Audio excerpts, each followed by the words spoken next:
Hi, everybody.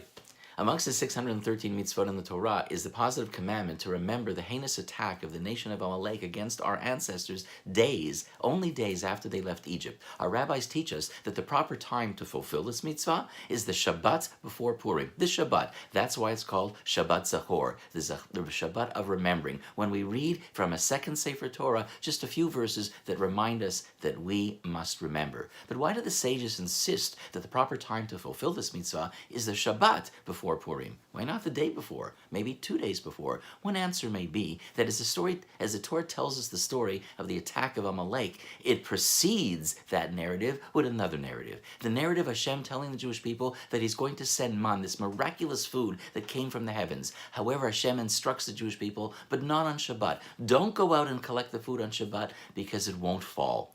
Unfortunately, not all of our people listen, and the Torah tells us that there were those who did go and look for food on Shabbat, even though there was no man.